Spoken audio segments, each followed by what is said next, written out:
Hi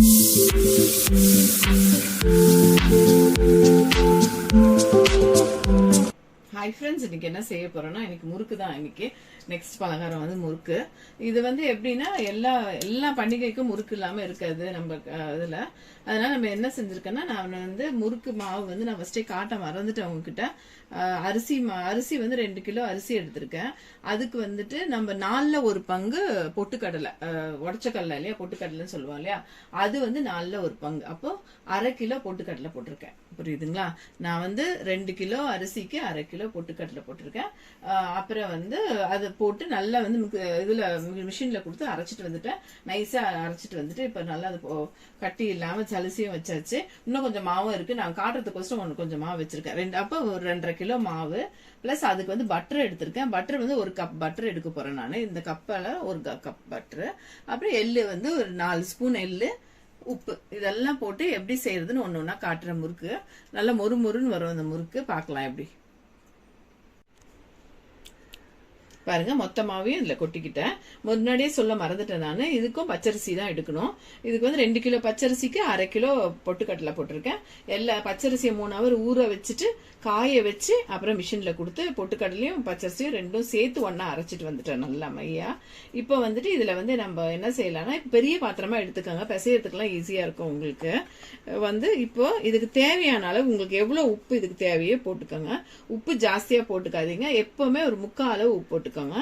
நான் வந்து இப்போ ஒரு 2 ஸ்பூன், நல்லா ஒரு 2 ஸ்பூன், ஒரு 3 ஸ்பூன் உப்பு, இந்த குட்டி ஸ்பூன் தொட்டு ஒரு 3 ஸ்பூன் உப்பு போட்டுக்கிறேன். ஏன்னா ரொம்ப உப்பு போட்டுக்கிட்டீங்கன்னா உங்களுக்கு வந்து உப்பு கரைச்சிச்சுன்னா, உப்பு கம்மியாக தான் நம்ம சேர்த்துக்கலாம், ஜாஸ்தியாக இருந்தால் அவ்வளோதான். இப்போ எள்ளு 4 ஸ்பூன் அளவு, நல்ல டேபிள் ஸ்பூன்ல 4 ஸ்பூன் எள்ளு வச்சிருக்கேன். நீங்க வந்து உங்களுக்கு எவ்வளவு தேவையோ அது போடும். எள்ளு போட்டு அழகா இருக்கும், கருப்பாங்க. வெள்ளை எள்ளு வேணாலும் வெள்ளை எள்ளு போட்டுக்கோங்க. உங்க சிலர் வந்து ஓமம் போடுவாங்க. உங்களுக்கு ஓமம் வந்து ஓமம் போட்டுக்கோங்க. பெருங்காயம் சேர்ப்பாங்க, பெருங்காயம் வந்து பெருங்காயம் சேர்த்துக்கோங்க. ஆனா நான் வந்து இது மட்டும் தான் சேர்த்துப்பேன். பாருங்க, இதெல்லாம் போட்டு இப்ப நல்லா ஒரு மிக்ஸ் கொடுத்துடலாம். உப்பையும் இந்த எள்ளையும் நல்லா ஒரு மிக்ஸ் கொடுத்துடலாம். பெரிய பாத்திரமா வச்சுக்கோங்க. எப்பவுமே பிசையறதுக்கு ஒரு பெரிய பாத்திரமா வச்சுக்கோங்க. கொஞ்சம் காட்டுறதோ, இந்த பண்டிகை சமயத்துல எப்பவுமே நிறைய செய்வோம் இல்லையா, அதனால இது நிறையவே காட்டிடலாம் தான் உங்களுக்கு நான் காட்டுறேன். இப்ப பாருங்க, குக்கிங் பட்டர் தான் எடுத்திருக்கேன் நான். குக்கிங் பட்டர் இதுல 1 போல் அளவுக்கு எடுத்திருக்கேன். ஒரு கப்னா ஒரு 5 ஸ்பூன் வச்சுக்கோங்க. டேபிள் ஸ்பூன்ல 5 ஸ்பூன் வச்சுக்கோங்களேன். இதை வந்து இப்ப சூடு பண்ணிக்கலாம். நல்லா ஒரு அளவுக்கு சூடு பண்ணிக்கோங்க. நெக்ஸ்ட் இந்த சைட்ல வந்து நம்ம வந்து இப்ப மாவை வந்து கிளறதுக்கு வந்து நம்ம கொஞ்சம் தண்ணி நல்லா சூடு, ரொம்ப கொதிக்க வேண்டாம், நார்மல் சூடுக்கு பண்ணிக்கலாம் தண்ணிய. இப்ப இது வந்து உருகட்டும். பட்டர் வந்து ரொம்ப ஃபாஸ்டா வச்சு உருக்காதீங்க, தீஞ்சிரும். இதுல வச்சு உருகட்டும் பட்டர். பாருங்க, நல்லா வந்து பட்டர் சூடு ஏறிடுச்சு. இப்போ ஆஃப் பண்ணிடலாம். ஸ்டோவை ஆஃப் பண்ணிட்டு நம்ம என்ன செய்யலாம்னா, இப்ப வந்து அதை எடுத்து மாவுல ஊற்றிடலாம். பார்த்து நல்ல சூடு, ரொம்ப சூடாக இல்லை, அது உருகுற அளவு தான். இப்போ எடுத்து இருந்த பட்டரை வந்து நம்ம அந்த மாவுல அழகாக சுற்றி ஊற்றிடலாம். பட்டர் எதுக்கு போடுறது, அந்த கிறிஸ்பினஸ்க்கு தான் பட்டர் போடுறது. முறுக்கு நல்லா கிறிஸ்பியாக வரணும்னா அதனால பட்டர் போடுறது. உங்களுக்கு ரொம்ப பட்டர் போட்டாலும் முறுக்கு வந்து உதிரியா ஆயிரும். நம்ம வந்து நார்மலாக ஒரு அளவுக்கு தான் பட்டர் எல்லாம் சேர்க்கணும். இப்போ இதை வந்து ஃபுல்லாக கிளறி விட்டுக்கலாம். அந்த பட்டர் வந்து எல்லா இடத்துலையும் இருக்கிற அளவுக்கு இதை வந்து கிளறி விட்டுடலாம். பாருங்க, இப்போ அந்த பட்டரை ஊற்றி நம்ம நல்லா கட்டி பதம் இல்லாமல் நல்லா எல்லா இடத்துலையும் அதுதான் ஈவனா பிசைஞ்சு விட்டுக்கிட்டோம். உதிரியா பண்ணி வச்சுட்டேன். இப்போ என்ன செய்யணும்னா, நம்ம சுடு தண்ணி போட்டு வச்சிருக்கோம் இல்லையா, ரொம்ப கொதிக்கவும் வேணாம், இல்லை ரொம்ப வார்மாவும் வேண்டாம். நல்ல ஒரு அளவுக்கு சூடா இருக்க தண்ணியை நல்லா கொண்டு வந்து எல்லா இடத்துலையும் ஊற்றி விட்டு நம்ம கரண்டி வச்சு ஃபர்ஸ்ட் இது பண்ணிக்கோங்க. ஏன்னா ரொம்ப சூடா இருக்கும். கரண்டி வச்சு நம்ம வந்து எல்லாத்தையும் கிளறி விட்டுக்கலாம். அதுக்கப்புறம் கை வச்சு நல்லா பிசையணும். நம்ம நல்லா பிசையறதுல தான் முறுக்கு வந்து நல்லா சாஃப்டா வரும். ஐ மீன் நல்லா மொறுன்னு வரும். நல்லா அப்படி போட்டு அப்பப்போ தண்ணியை ஊற்றி மொண்டு இது பண்ணிக்கோங்க.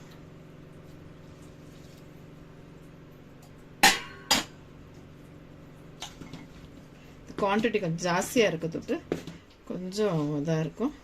எப்பவுமே நம்ம பண்டிகைனாலே கொஞ்சம் நிறைய தானே செய்வோம் நம்ம, அதனால கொஞ்சம் நம்ம பொறுமையாக இதை வந்து நல்லா பிசைஞ்சு எடுத்துடலாம்.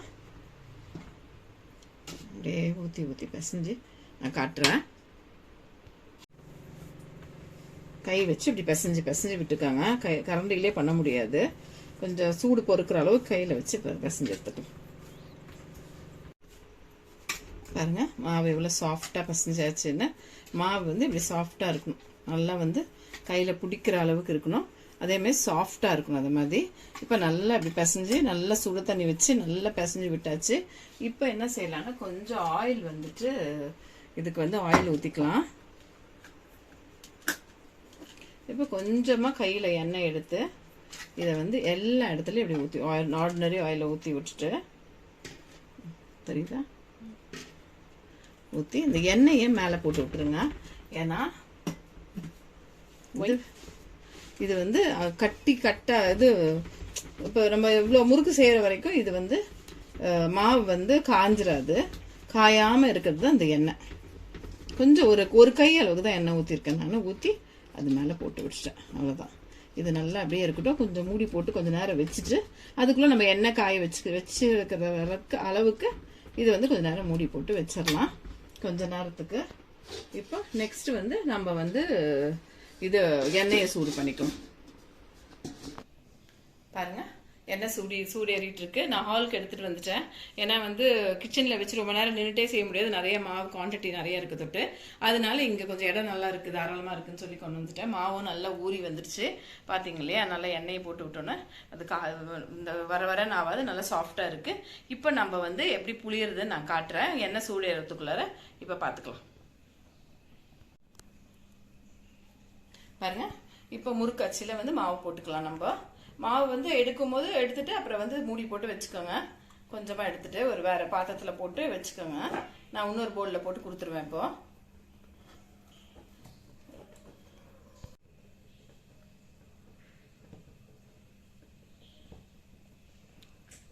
அந்த மாதிரி ஒரு தட்டில் வச்சு நல்லா ரவுண்டாக புழிஞ்சுக்கோங்க. உங்களுக்கு எந்த ஷேப்பில் வேணுமோ அந்த ஷேப்பில் வந்து நல்லா வச்சு புழிஞ்சு வச்சுக்கலாம். ஒரு 4-5 தட்டு வச்சுக்கோங்க. அந்த மாதிரி ஸ்டீல் தட்டு எண்ணெய் தடவி வச்சுக்கோங்க. இதில் வந்து இப்படி ரவுண்டாக புழிஞ்சு மாவை வந்து வச்சுக்கலாம்.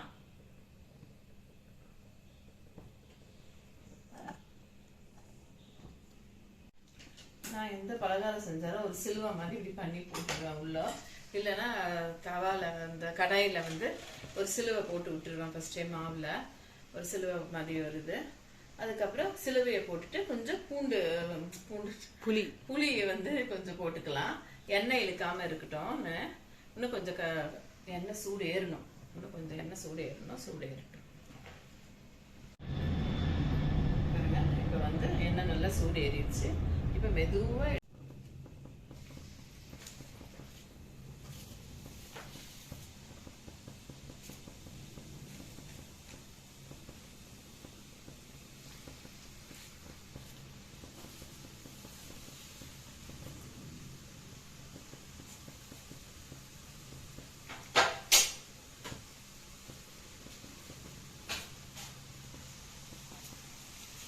ஒன்றா போட்டுக்கோங்க.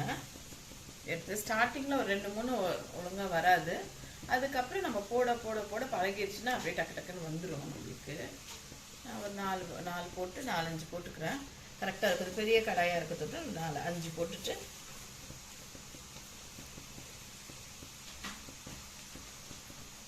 அப்புறமா ஃப்ளேமை வந்து கொஞ்சம் ஸ்லோ பண்ணிக்கோங்க. ஸ்லோ பண்ணிவிட்டு அது நல்லா வந்து பாருங்கள் அனலில் நல்லா இதாகும், கொப்பளிச்சு நல்லா வரும். கொஞ்ச நேரத்தில் வந்து நம்ம திருப்பி போட்டுக்கலாம். உடனே திருப்பாதீங்க. கொஞ்சம் நேரம் கழிச்சு இப்போ கொஞ்சம் ஆறுறது தெரியும் இல்லையா உங்களுக்கு, அதை வந்து திருப்பி இப்படி எடுத்து திருப்பி விடுங்க. இந்த சைடும் கொஞ்சம் நல்லா இருக்கும். உங்களுக்கு வந்து நல்லா செவந்து வேணும்னா செவந்து எடுத்துக்கோங்க. கொஞ்சம் வெள்ளையாக வேணும்னா வெள்ளையாக எடுத்துக்கோங்க. நான் கொஞ்சம் செவக்க விட்டு தான் எடுப்பேன் எப்போவுமே முறுக்க, கொஞ்சம் நல்லா கிறிஸ்பியாக இருக்கும்னு சொல்லி.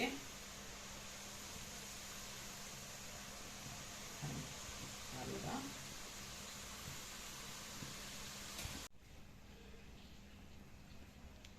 பாருங்க இப்போ நல்லா தணிஞ்சு வந்துருச்சு. எண்ணெய் வந்து தணிஞ்சிச்சு பாருங்க, கொப்பளிக்கிறதுக்குள்ள. இப்போ என்ன செய்யலாம்னா முறுக்க எடுத்துடலாம்.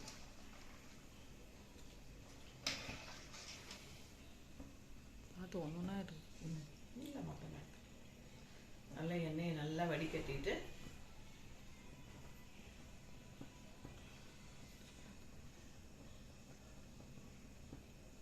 எடுத்துருங்க. இதே மாதிரி ஒன்றா செஞ்சு போட்டுருங்க. நான் முன்னாடியே எடுக்கல, கொஞ்சம் செஞ்சுட்டு எடுத்துக்கலாம்னு சொல்லி. நல்லா பாருங்க பாருங்க கிறிஸ்பியாக இருக்கும் முறுக்கு. இந்த வெள்ளையாக சவக்காமல் இந்த வெள்ளையாகவும் எடுத்துக்கலாம். பார்த்தீங்களா உங்களுக்கு எப்படி உடையுதுன்னு? நல்லா கிறிஸ்பியாக இருக்கும். இந்த மாதிரி செஞ்சு பாருங்கள் வீட்டில். இதை எடுத்து ஒரு ஏர்டைட் கண்டெய்னரில் நல்லா டைட்டாக போட்டு மூடி வச்சிட்டிங்கன்னா பண்டிகை அன்றைக்கி எல்லாருக்கும் கொடுக்கறதுக்கு ஷேர் பண்ணுறதுக்கு ஈஸியாக இருக்கும். சேனலை பாருங்கள், சப்ஸ்கிரைப் பண்ணுங்கள், ஷேர் பண்ணுங்கள், லைக் பண்ணுங்கள். தேங்க்யூ.